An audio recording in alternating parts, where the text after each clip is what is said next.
Hello, this is Mitch, and I'm doing the forum leader for the Week 4 forum in Adolescent Psych. This is Forum Thinking 1. Today, I'm going to be doing a few things, mainly reviewing some vocab that discusses cognitive development in the formal operational stages for adolescents. So the way to think about it is this forum is all about the differences in how an adolescent thinks compared to how a child thinks. So I have a lot to cover, so I'm going to go pretty quick. I'll try to keep everything concise. And to help follow along, if you look at the instructions for the forum leader, which I believe you all have access to, if you just scroll up or open a new tab and go to the forum itself where you would reply, in the first instruction it says to go over the following terms. I'm going to be going over them in that order, so it should be able to help you keep up with me, and I'll do my best to make everything simpler and hopefully better. If you have any questions, this stuff can be confusing because it's all related to each other very closely. So you can either ask me in the forums, which I encourage, and I'll get an answer back to you, or you can watch Dr. Russ's lecture if you haven't already. It is extremely helpful. She gives amazing examples. So yeah, let's just get started. So the first term I'm going to be talking about is multidimensional thought, and this one is very easy to identify if it were to be on a quiz, like give me a short essay on what this means, because the words themselves kind of define the word. So multidimensional thought is the ability for a teen to look at a problem from all different directions and make sure that everything is satisfied. So my example is building a house. So when you're building a house, you need to make sure that first off, you have the land to build the house, you have the materials, you have the layout that you're looking for, and you also have the cost, and you have 10 other variables, and they all need to be satisfied. You can't have the money and buy all the stuff for a house and know where you want to put the house, but then not own the land. You can't own the land and have everything mapped out and then not have enough wood to build the exterior of the house. So a child would have difficulty looking at a problem like this and not getting hung up on one detail and only like kind of solving the equation for that one variable. Whereas a teen can at least take a crack at solving anything, depending on the variance of difficulty, but that's sort of true for everyone. So that is multidimensional thought. And now I'm talking about adolescent relativism. And the key term in here is relativism. It is essentially the ability to put yourself in someone else's shoes, a skill that children do not have the capacity to do, at least in early childhood.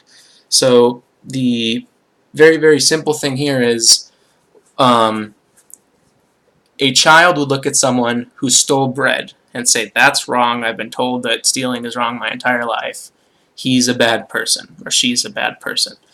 And an adolescent could sort of put themselves in their shoes and say, well, they stole bread to feed their family. I could see myself being in a similar situation. So it's just that ability to place empathy and understanding of how someone else is feeling without actually ever experienced it before. So that's adolescent relativism.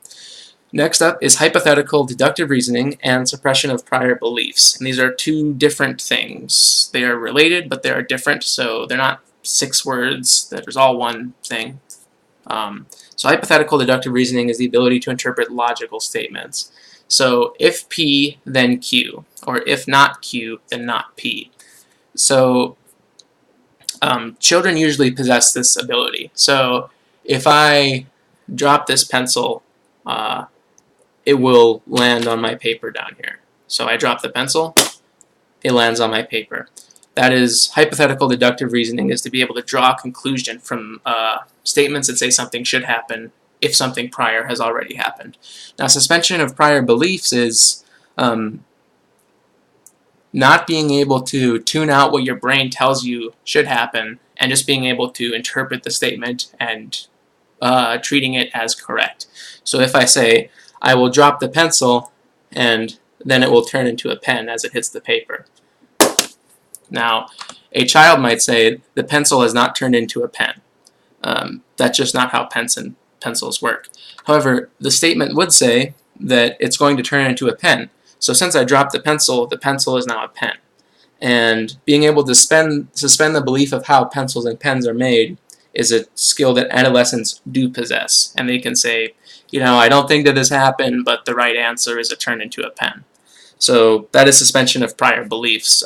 Dr. Russ's example is very good in her video, so I'd encourage you to watch that if you haven't. Next up is personal fable, and within personal fable is basically the idea that no one has ever gone through this before. So if any of you have ever heard the song "Welcome to My Life" by Simple Plan, it is a song that is sort of an anthem to teen issues and stress, and the chorus of the song is, "To be hurt, to be lost, to be left out in the dark, you don't know what it's like, welcome to my life." So I think that really illustrates personal fable. You don't know these things I'm going through, how could you know them? You're not me. When in reality, everyone who is older than an adolescent has obviously gone through adolescence. So your parent might know exactly what you're going through, but because of personal fable, you're unable to process that information and realize it. Next up is abstract thought. I think the easiest way to remember this is just the ability to interpret meaning beyond the literal words of a paper, so proverbs and metaphors. And the important thing to remember about abstract thought is the process of abstract thinking is infinitely more important than the result. And what I mean by this is the proverb, "People who live in glass houses shouldn't throw stones." That proverb has so many different interpretations. So in Dr. Russ's lecture, a experiment was shown where a junior high aged boy said that if you're doing things crazy, it can all come crashing down on you. That's an example of abstract thought. He's going beyond the meaning of the words. However, if he would have said something like, you shouldn't make insults towards people or about people if you're built on the foundation of hypocrisy.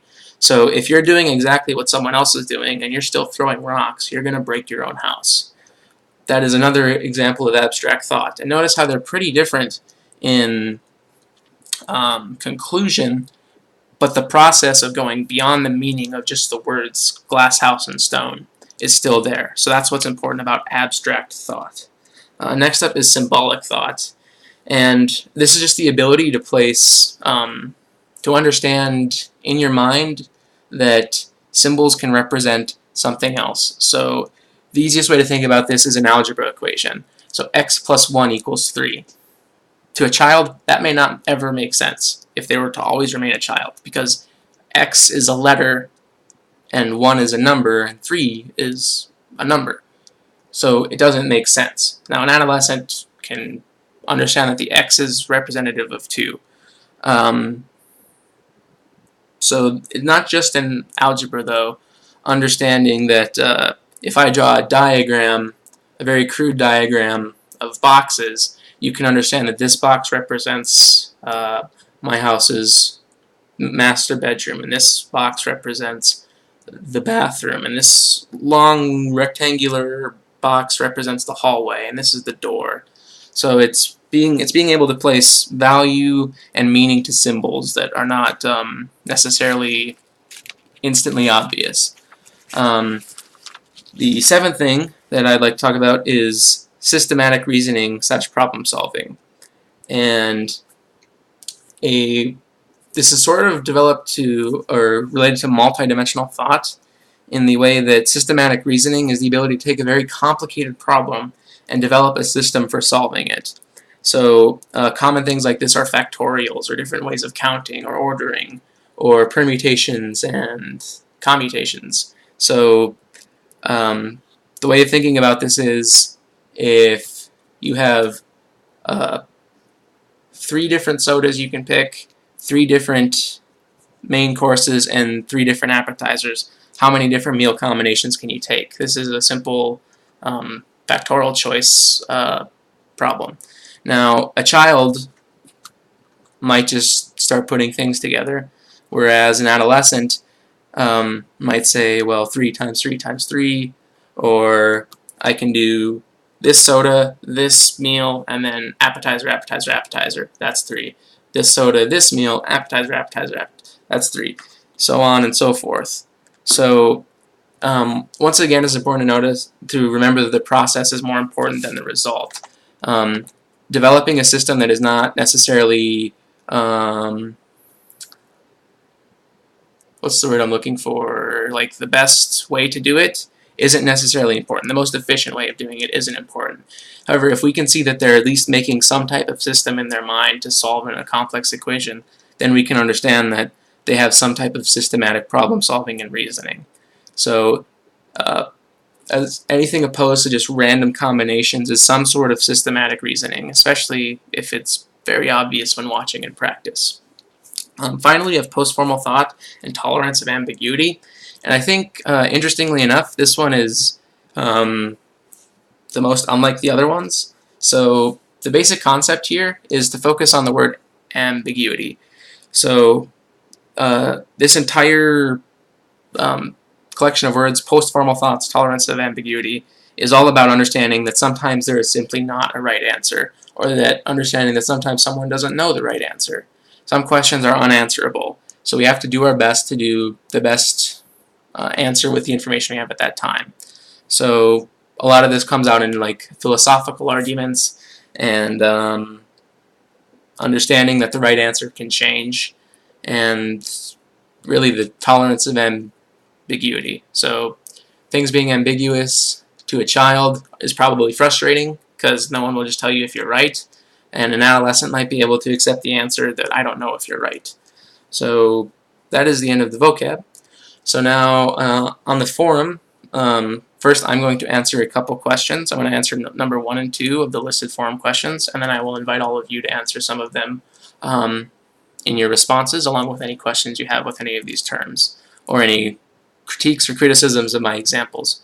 So for number 1, when deciding whether to go to a friend's house after school or to go home to do homework, Sam weighs out how long the homework is likely to take, how much his parents are relying on him to help with his little sister, whether he would have time later in the evening to play with his friend, and whether there are any other alternatives. So first off, I believe that he is in Piaget's formal operations, and he is probably to mid-late adolescence. And the reason for this is he clearly demonstrates multi-dimensional thinking along with hypothetical reasoning. So he's looking at this from all different angles, from all his different responsibilities, and he's thinking of it in a hypothetical term. Do I have enough time? Is this important enough? Should I do this? Do I have a moral responsibility to watch my sister? It's very obvious to me that he is in the formal operations stage of Piaget's development because of the clear showing of those skills. As for why I think he's in mid to late adolescence, childhood and early adolescence I think are somewhat eliminated by him having those skills of multidimensional thought and hypothetical reasoning, and late adulthood or adulthood/independence is sort of eliminated because of the type of responsibility that he has. So he still lives with his parents and he's still doing what seems to be high school. So I think that the only one left is mid to late adolescence. He could be earlier if he's developing earlier, but it's definitely not childhood or adulthood. So in number 2, we have when Janae's brother tells her birds fly and Tweety is a bird, she's able to quickly agree that Tweety should be able to fly. When he tells her birds meow and Tweety is a bird, she nevertheless disagrees with his statement that Tweety should meow. When asked why, she says, because birds don't meow. I believe that she is within Piaget's concrete operation stage, probably childhood, actually definitely childhood, because she's unable to suppress her prior beliefs, which is the most clear thing in this. It's a logic statement, and she's unable to agree with what should happen because her experiences tell her something else should happen, and she's unable to sort of suspend her beliefs and understand the logical statement. So I think that that one is pretty straightforward. Ultimately, I now ask you all to respond to whether you think I'm correct in the first 2, in number 1 and number 2 in the forum questions.